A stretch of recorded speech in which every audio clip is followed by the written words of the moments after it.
नमस्कार विद्यार्थी मित्रांनो, आज आपण history of economic thoughts paper number 111 BA TY semester 5चा युनिट फर्स्ट टॉपिक आहे नॅचरल ऑर्डर म्हणजेच नैसर्गिक व्यवस्था. नैसर्गिक व्यवस्था काय आहे हे आज आपण पाहणार आहोत.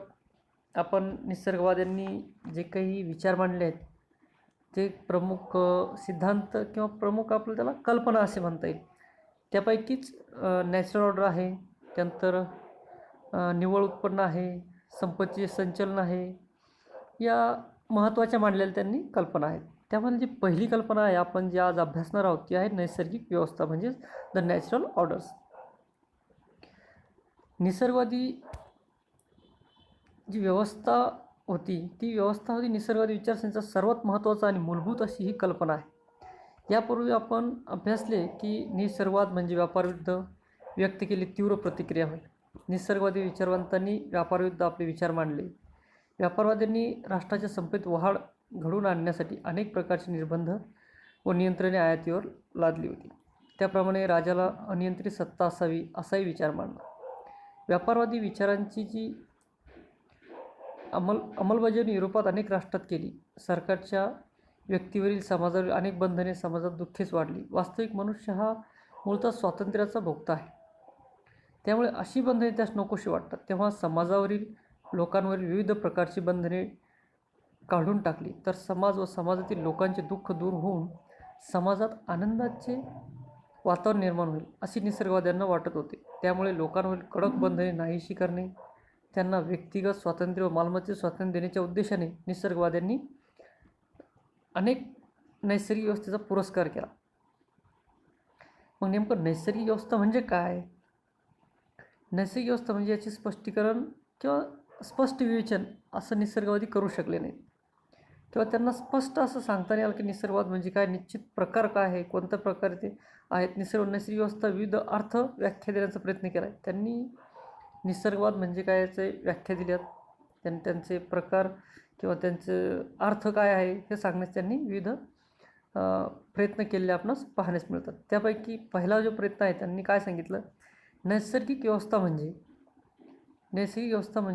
नैसर्गिक अवस्था म्हणजे द स्टेट ऑफ नेचर असा केला आहे. म्हणजेच अशी अवस्था म्हणजे सुसंघटित सुसंस्कृत मानवी समाज स्थापन होण्यापूर्वीची अवस्था आहे.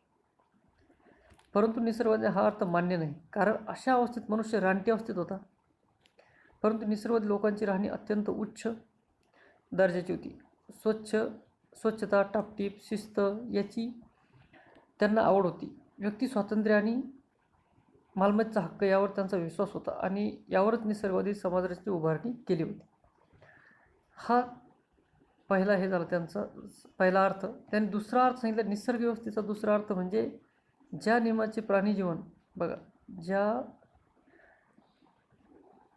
नियमाने प्राणी जीवन नियंत्रित केले जाते त्या नियमावर आधारित व्यवस्था होय. परंतु हा अर्थ देखील निसर्गवाद्यांना मान्य नाही, कारण हे नियम कायम स्वरूपाचे नाहीत. नियम कायम स्वरूपाचे नाही. त्याचप्रमाणे मानवी समाज हा स्वतंत्र विचार करणारा, आचार करणारा आणि त्यामुळे मानवी समाज हा विस्कळीत असा झालेला आहे.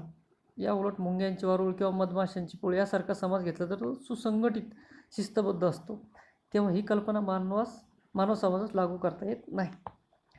नंबर तिसरा त्यांनी जे विचार सांगितला आहे, नैसर्गिक व्यवस्थेचा तिसरा अर्थ म्हणजे परमेश्वराने मानवजातीच्या सुखासाठी जी व्यवस्था निर्माण केली आहे ती व्यवस्था म्हणजे नैसर्गिक व्यवस्था. त्यांनी तिसरं काय सांगितलं की परमेश्वराने मानवजातीच्या सुखासाठी जी व्यवस्था निर्माण केली ती व्यवस्था म्हणजे नैसर्गिक व्यवस्था होय असं त्यांनी सांगितलं.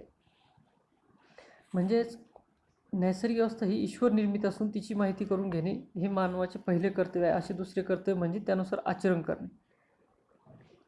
निसर्गवाद्यांनी निसर्ग व्यवस्थेचे वर्णन केले आहे. नैसर्गिक व्यवस्था ही परमेश्वराने निर्माण केलेली असून मानवजातीला परमेश्वराने दिलेली ती एक देणगी आहे. ही व्यवस्था सर्वव्यापी आणि सुंदर आणि अविनाशी आहे. ती कधीही न बदलणारी आहे. ही व्यवस्था चिरकाल टिकणारी आहे. त्याचप्रमाणे ही व्यवस्था स्वातंत्र्य, सार्वभौम, शिस्त, मालमत्ता, सुव्यवस्था आणि व्यवस्थितपणा यावर आधारलेली आहे. ही निसर्गनिर्मित व्यवस्था आणि निसर्गाचे नियमन यात कधीच चूक होत नाही. त्यामुळे मानव जीवनाचे हित साधते. याउलट सरकारने निर्माण केलेले कायदे मनुष्य निर्मित असल्याने ते बिनचूक होऊ शकत नाही. त्याचप्रमाणे सरकार निर्माण केलेले कायदे वारंवार बदलणारे असतात. त्यामुळे निसर्ग नियम हे मनुष्याने निर्माण केलेल्या कायद्यापेक्षा श्रेष्ठ आणि उपयुक्त असतात असा विचार निसर्गवाद्यांनी मांडलेला आहे. म्हणजे त्यांचं जे मत आहे, त्यांचं मत असं आहे की शासनानं जे निर्माण केलेले कायदे आहेत, काही नियम आहेत, हे बदलू शकतात. यामुळे अडथळे निर्माण होतील परंतु जर परमेश्वराने किंवा ईश्वर निर्मित जे कायदे आहेत, जे नियम आहेत, त्याच्यानुसार जर मानव चालला तर त्यात बदल होणार नाही आणि तो विकासास पूरक ठरेल असं त्यांचं या ठिकाणी मत आहे. त्यानंतर आहे नैसर्गिक व्यवस्थेचे ज्ञान कसे प्राप्त करता येईल. नैसर्गिक व्यवस्थेचे ज्ञान कसे प्राप्त करता येईल यावर त्यांनी सांगितलं आत्मनिरीक्षण केल्यास या व्यवस्थेचे ज्ञान सहजतेने होऊ शकेल. बघा, त्यांनी सांगितलं आत्मनिरीक्षण केल्यास या व्यवस्थेचे ज्ञान सहजतेने होऊ शकेल. आत्मनिरीक्षण करायला सांगितलं त्यांनी सर्वप्रथम. त्यानंतर डॉक्टर क्वेस्टने या निसर्गवादी विचारवंतांच्या मते निसर्ग नियमाचे खरे ज्ञान राष्ट्रात अस्तित्वात असलेल्या शिक्षण पद्धतीमार्फत होऊ शकेल. म्हणजे आपल्या देशामध्ये जी शिक्षण पद्धती आहे किंवा जी तुमची शिक्षण पद्धती आहे, या शिक्षण पद्धतीनुसार हे जे नैसर्गिक ज्ञान आहे, नॉलेज आहे, हे जनतेपर्यंत पोहोचल आणि माहिती होईल असं त्यांनी मांडलं आहे. त्यामध्ये निसर्ग निर्मित आणि निसर्ग चालणाऱ्या व्यवस्थेचे काय प्राप्त करता येऊ शकेल किंवा व्यवस्थेची माहिती कुठे मिळू शकेल याचे उत्तर निसर्गवादाने देण्याचा प्रयत्न केला आहे. निसर्गवादांच्या मते आत्मपरीक्षण केल्याचे व्यवस्थित ज्ञान सहजतेने होऊ शकेल. त्यांच्या मते परमेश्वराच्या प्रत्येक हृदयात आहे. परमेश्वर प्रत्येकाच्या हृदयात आहे. कारण प्रत्येकाच्या हृदयात आहे. कारण प्रत्येक व्यक्तीच्या हृदयात परमेश्वराने प्रकाश ठेवला आहे. त्या प्रकाशाच्या साहाय्याने कोणाही व्यक्तीला मार्गदर्शन होऊ शकेल. प्रत्येकाने खोलवर मनन, चिंतन, आत्मपरीक्षण करण्याचा प्रयत्न केल्यास कोणत्याही व्यक्तीला निसर्ग नियमाची माहिती होईल. म्हणजे मनन, चिंतन, आत्मपरीक्षण या सर्व गोष्टी जर केल्या तर त्यांना सहजतेने हे ज्ञान प्राप्त होईल असं निसर्गवाद्यांचं मत आहे. त्यानंतर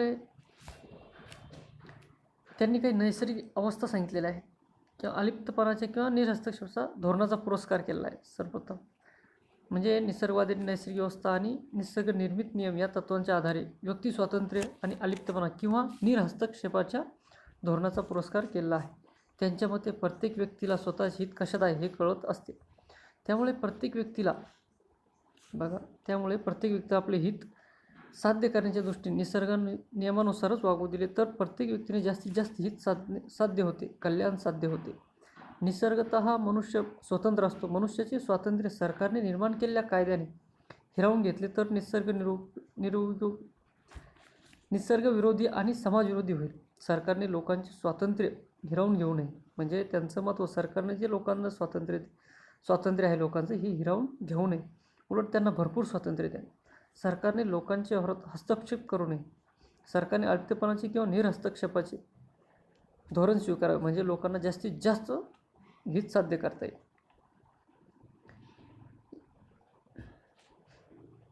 म्हणजे त्यांनी सांगितले सरकारने गरज असेल तेव्हा कायदेही करावे की ज्यावेळी लोकांचे रक्षण होऊ शकेल. रक्षणासाठी कायदे करायला सांगितले.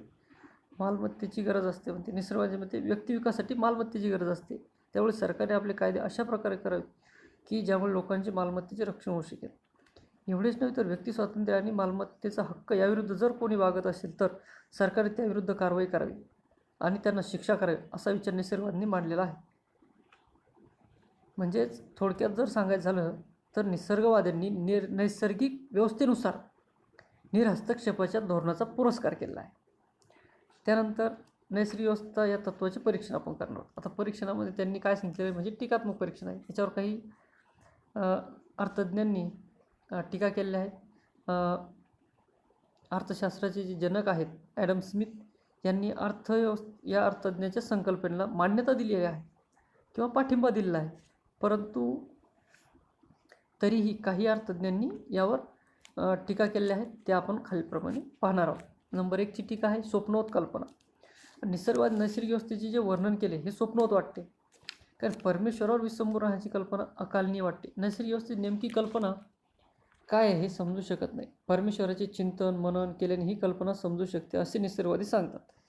परंतु परमेश्वराच्या अस्तित्वावरच गूढता आहे.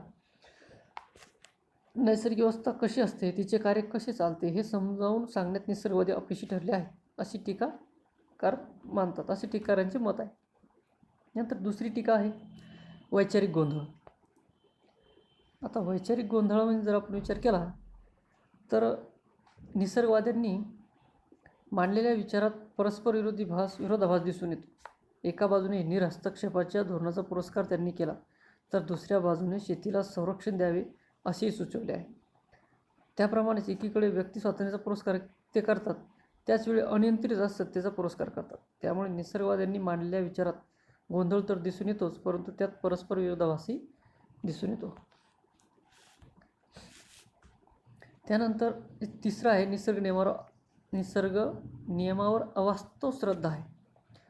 जो निसर्गाचा नियम आहे त्यावर त्यांची अवास्तव श्रद्धा असल्याचे आपणास या ठिकाणी दिसून येते. म्हणजे निसर्गवाद्यांनी निसर्गतः स्वातंत्र्य असतो असं सांगितलेलं आहे. त्याला स्वातंत्र्य भोगू द्यावे, त्याच्या स्वातंत्र्यावर कोणतेही बंधने लादू नये. प्रत्येक व्यक्तीचं आपले हित कशात आहे हे समजत असते असे सांगितले आहे. परंतु स्वातंत्र्याचे जर जादा स्वातंत्र्य दिले त्याची कधी स्वैराचारात बदल होऊ शकतो हे सांगता येत नाही, त्याला वेळ लागणार नाही. तेव्हा अशा स्वैराचारामुळे लोकांचे हित कसे साध्य होऊ शकेल याचे स्पष्टीकरण त्यांनी दिले नाही. त्याचप्रमाणे प्रत्येक व्यक्तीस आपले हित कशात आहे हे समजले असते तर किंवा समजतेच असे नाही. सर्वांना जर हित समजले असते तर सर्वांनी आपले हित साध्य करून घेतले असते आणि त्यामुळे समाजात दुःखेच राहिली नसते. त्यानंतर आहे व्यक्तिहित आणि समाजहित यांच्यात संघर्ष. ही एक टीका केल्याचे आपल्याला दिसून येते. व्यक्तिहित आणि समाजहित यांच्यात संघर्ष. निसर्गवाद्यांच्या मते व्यक्तिहित आणि समाजहित यांच्यात संघर्ष नसतो. त्यांचा हा विचार चुकीचा वाटतो, कारण प्रत्यक्ष व्यक्ती आणि समाज, व्यक्ती आणि व्यक्ती, एक वर्ग आणि दुसरा वर्ग यामध्ये हित संबंधावर आधारित संघर्ष चालू असतो. परंतु याचा विचार निसर्गवाद्यांनी केलेला नाही. निसर्गवाद्यांच्या नैसर्गिक व्यवस्था या कल्पनेवर वरीलप्रमाणे टीका जरी केल्या जात असल्या तरीही सदर संकल्पना त्यांनी जी मांडलेली आहे ही पूर्णतः महत्त्वाची नाही आहे किंवा कालबाह्य आहे असेही आपणास म्हणता येणार नाही. त्यामुळं काही मर्यादित किंवा काही प्रमाणात ही संकल्पना आपल्याला मान्य करावीच लागेल. धन्यवाद.